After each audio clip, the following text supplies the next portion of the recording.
My name is Patrick Ballesteros, and I'm a big kid who loves drawing pictures. What motivates me to create my daily sketches, my illustrations, is the opportunity to tell a visual story to an audience, whether it be someone on social media, to my wife, to my friends, to their kids. Just having that chance to connect with them with a story, with imagery, characters, environments that I created from my imagination, from my head. It's got to be one of the best feelings. That's you. That's your heart and soul poured out via computer, traditional media, but it's out on the canvas, out on the page for everyone to see and to enjoy. I got started at a young age. I'd like to think I was some type of prodigy, but I really wasn't. It was just me drawing a lot, and I would imitate everything my brother would do, and he would just start drawing comic book covers. Mostly he would do copies from other artists, and I would try to do that, and it would not look anything like it, and I would get really upset with it. And I got to a point where I was just like, you know, this isn't working for me. I gotta start doing my own thing. I was very stubborn and very determined to draw and to get things down. So I started creating my own characters, my own worlds, my own environments, and I got way more gratification. I had this sense of accomplishment that I created something new that no one had ever seen before. It may not be winning any awards or anything, but just that process of creating and drawing and something coming from my imagination and being realized on paper was just one of the most amazing feelings that you could ever experience. I work in the entertainment industry, so I've worked in animation, gaming, production. I've worked on video game titles like Rock Band and Jak and Daxter, and I've done like a lot of storyboarding for, you know, productions, commercials, things like that. I've enjoyed and loved every minute of it. I couldn't complain. I get to draw pictures every day for a living. I get inspiration daily.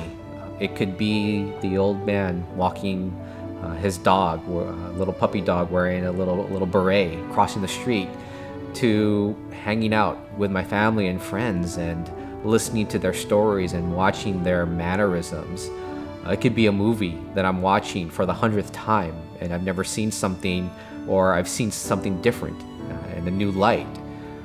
It can strike almost anywhere and everywhere, and that's why I always carry around a sketchbook with me to every occasion. Even if it's a small pocket sketchbook, a small pen, I always have something on me just in case I need to jot down that quick idea and get that quick moment of inspiration. I want to try to capture as much of it as I can before it disappears. I teach a class called dynamic sketching, which helps students to visualize and draw everyday things from their imaginary and from life. Where a lot of my passion lies is in my illustrations that I do, and you can describe them as childhood nostalgia with a little mix of pop culture. The main thing that I try to capture in my work is that childhood innocence that we all experienced and grew up with. I like to take moments of my own childhood and recreate it with a lot of, you know, characters from superhero comic books to TV shows to movies.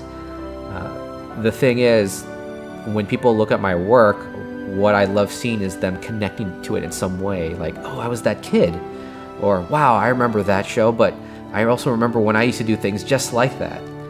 Hearing things like that, the oohs, the ahs, and the giggles. I love hearing people laugh and giggle at my work because it means that I'm bringing a smile to their faces, and that's the main thing that I want to do, is to make people smile and be happy and enjoy the artwork. I get a lot of students that come into my class and they ask me, I want to get good, or I want to work. What do I have to do that? First and foremost, you just have to be a good artist. You have to be a good draftsman, good painter, etc. So the $6 million question, how do I get there? To get really good at your craft and at anything, There isn't a magic pill. There isn't a magic button in a certain program. I don't have magic pencils. What it comes down to is drawing a lot, drawing every day. It's a long journey. It's a long road, but the main thing you have to do is keep drawing, keep sketching. It's all about mileage and not giving up. You don't have to spend like hours each day if you don't have the time. If you're just starting out and you feel very intimidated, even 5 minutes a day is great. If you're consistent with that 5 minutes over a week, okay, that's already, half an hour or more, and then each week you progress, you tack on another 5 and another 5. Sketching should be, and drawing in general, should be a time for exploration, where you're figuring things out.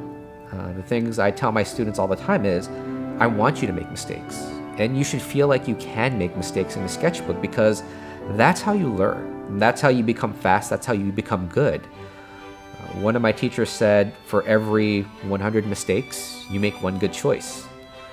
I think I've made thousands of mistakes in my drawing career, but over that time, I've accumulated a lot of good choices that I remember and that I recall. And by drawing every day, that's what I mean, is you draw every day, you learn every day. You learn from your mistakes, but you gotta make those mistakes, and you gotta be around people that are there to help you. Good teachers, peers, friends, whoever. They could be in the art industry or not in the art industry. And the main thing is you want to be in that healthy environment where they're there to help cultivate your learning experience, to grow as a person and as an artist. One of the biggest problems that I see students face today is with so many great artists out there, they get stuck in this downward spiral of, oh, I'm never going to get that good. They're just so good. Oh, what am I going to do? I'll never catch up to them. There's always going to be someone younger and better. There's always going to be someone older and better. Don't compare yourselves to them, but use it as motivation and inspiration to reach that level of professionalism, that level of they're a master of their craft, and keep pushing forward. The best thing you could do as a student is look at your work now, and then look at it 6 months, 9 months, or even 6 weeks from now. Gauge that and see how much you've improved. That's the true test. If you see that improvement in yourself, then you're on your way. It's not going to be overnight, but you're getting closer and closer every day that you do this, and every day of improvement really does make a difference. Whatever you do, keep that passion alive in it, especially for drawing, sketching, creating your own body of work. Find what it is that drives you and just use that as fuel to burn the midnight oil. You should always feel like whatever it is you're doing makes you stay up till 2 a.m. and makes you wake up at 6 a.m. just to do it all over again. It should never feel like work. The moment it feels like work is the moment that that passion will start to die a little bit. So always have that thing that you want to do in your head, whether it be painting, illustrating, whatever. It all kind of goes back to that same core of, is this what I want to do? Is this what I am passionate about?